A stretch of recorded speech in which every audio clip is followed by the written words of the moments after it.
Welcome to the CCEF blogcast, where CCEF authors read their own blogs. Today, Aaron Cerrone is reading his blog titled, Sexual Intimacy in Marriage, a Joint Trust. Aaron considers Paul's words to the Corinthians about what it means to flourish in marital intimacy. Sexual intimacy in marriage, a joint trust. It is striking that the church in Corinth could muster the courage to ask Paul about sex, something so personal and delicate. It's something that's universally difficult to talk about, let alone address in a letter to an apostle. It's even more surprising that they ask about sexless marriages, to which Paul responds, "Do not deprive each other, except perhaps by mutual consent and for a time, so that you may devote yourselves to prayer." 1 Corinthians 7, verse 5. Our modern minds might react in any one of three ways to this statement. First, don't most people know that sexual intimacy is good within the context of a loving marriage? Does Paul really need to remind couples to prioritize it? Second, oh great, now I feel like I'm a disappointment to my spouse and to God. Or third, how many times has this verse been misused to condemn and coerce a reluctant spouse into having sex more often? Paul, too, would be dismayed to know how some have wielded this verse in selfish ways. But Paul's actual words and tone are surprisingly beautiful. 4 times in these brief verses, 1 Corinthians 7, 1 through 7, Paul presents a vision of radical mutuality and sexual equality in marriage. His view was both daring and challenging in the first century and remains so today. He portrays sexual intimacy as a precious gift to those who are married, a joint trust of sorts, much like a financial trust. It's not an entitlement or something to demand, but something to steward, tend together for the benefit of both spouses. Paul's emphasis is not on what is owed. His emphasis is not on the possession of one's spouse's body by the other, but on their mutual authority and mutual submission to each other. He sees sex not as a marital right per se, but as a responsibility, something precious to steward and guard as a couple and to carefully invest in over time. Think of it like a couple's joint savings account. The money in the account belongs to both spouses. It's not her money or his money. It's our money to watch over and grow together over time.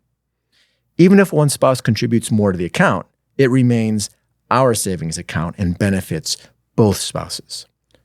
Paul gets this vision of sexual mutuality and equality in marriage from the Song of Songs. The romantic poetry of the song places the goodness and beauty of sexual intimacy on display like no other book of the Bible. Sexual desire and initiative run strong for both the man and the woman throughout the song. Each is enthralled by the other. The song depicts physical intimacy in 2 ways. It's a private garden that provides wholesome fruit and attractive aromas for the couple's enjoyment. It's also a spring, a well of flowing water that provides refreshment and life to their relationship. Imagine the impact of these metaphors in a land like Israel where rainfall is scarce.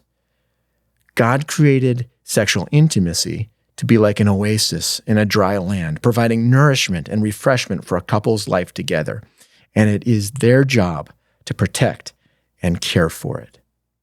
But despite the beauty of the design, cultivating sexual intimacy can be challenging and is too often neglected. Some couples choose sleep over sex. The pace of life and the stress of juggling family and heavy work responsibilities can slowly erode romantic desire.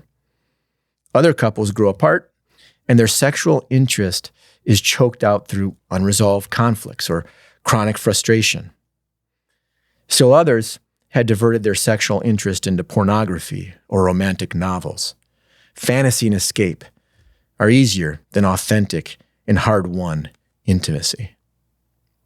A couple's sexual relationship is often a bellwether of deeper issues that deserve attention. If your marriage is struggling in this way, what you need to know first and foremost is that it is possible for you to create a healthy, nourishing sexual relationship.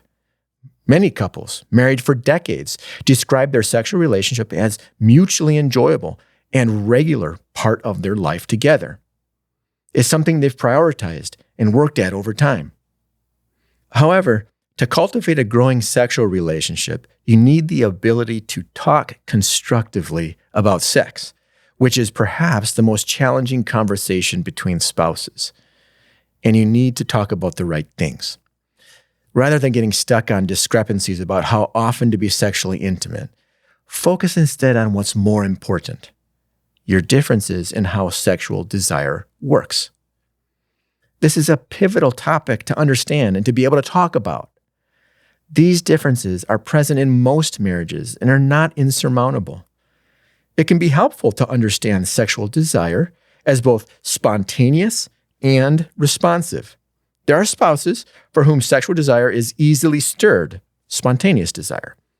But many others require more deliberate effort and anticipation, responsive desire. Knowing and facing these differences together is a powerful way to enhance intimacy. This is normal and even healthy. Follow Scripture's cue and think of it like a garden.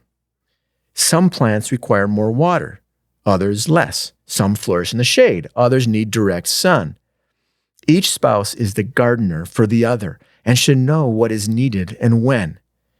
The garden will not thrive if the gardeners are not aware and ready to offer the right care.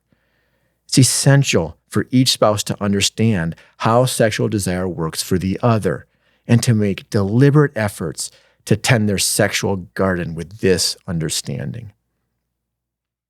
Using a gardening metaphor can help start the challenging conversation. But no metaphor is helpful if the conversation is undergirded by frustration, entitlement, or selfishness.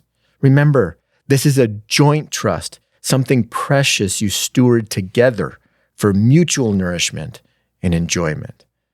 Approach the conversation prayerfully, along the same lines that James and Paul approach difficult conversations. Lord, make me quick to hear, slow to speak, slow to anger. May I speak nothing out of selfish ambition or vain conceit, but in humility, may I bring my sexual interests in line with your intentions for sexual intimacy and look not only to my own interests, but also to the interests of my spouse. Amen. The Christian Counseling and Educational Foundation exists to restore Christ to counseling and counseling to the church. To learn more about our mission and explore our resources, events, and online courses, visit ccef.org. Today's fun fact is about our building. CCEF purchased the Falcondale Manor in August of 1975. Among the list of features at the time were 11 unique fireplaces and an original slate tile roof.